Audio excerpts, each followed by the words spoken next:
JC, it's a pleasure to meet you, man. How you going today? How are you? Half a world away there.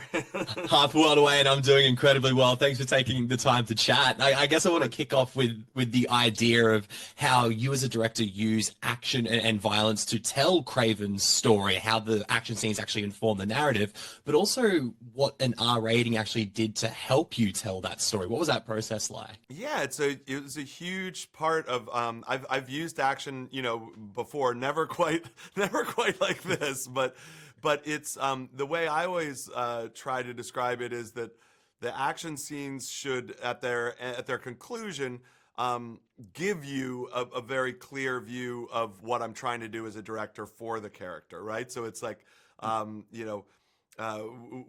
what is the actual emotional honesty behind it? Because it is a violent act is about as emotional as it comes. And so when we were given the opportunity by the studio to tell this as an R-rated film, it wasn't something we took on lightly. We sort of thought it through, but when you go back and look at the source material, Craven's journey is a villain's journey.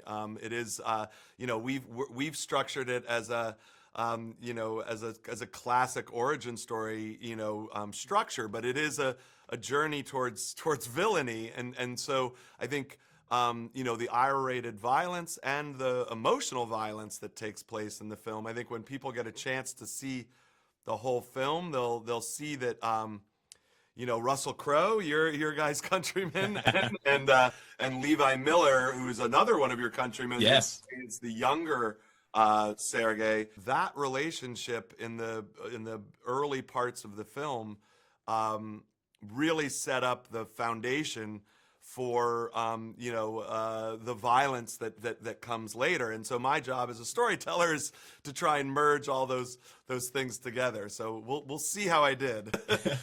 that's exciting though, because it kind of leads so well into my next question about the fact I'm a fan of your work and I've seen all your movies, and I'm always curious about a director when they approach a project that they haven't written themselves or been a part of creating an original story.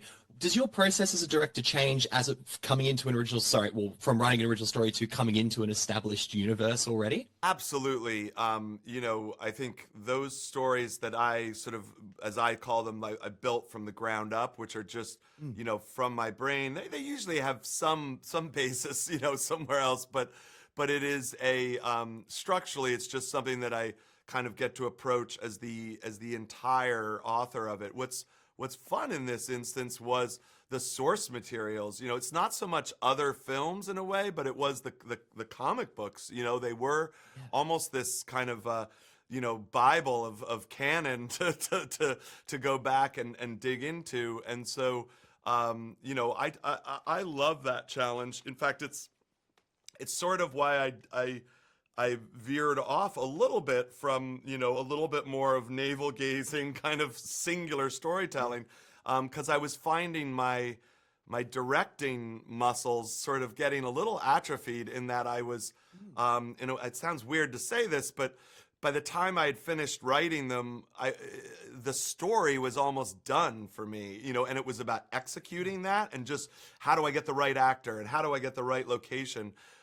With this story, we just finished the last visual effects shot last night, actually. Wow. And I felt like I was never done. I kind of was just continuing to as a director get to stretch new muscles, and so it was a great challenge, and one that I hope people realize we were striving to do something a little more with this than maybe is expected. So we'll see how we did. That's awesome. That's so fascinating. JC, unfortunately, that's my time. I have 100 more questions for you. And like I said, I'm genuinely a big fan of your work, man. I love your down movies. the road, let's set up a longer form thing. I have never visited down there, but I'm hoping to. So anyway, thank you for covering the piece. I hope we see you there too. Thank you so much for your time. Appreciate you.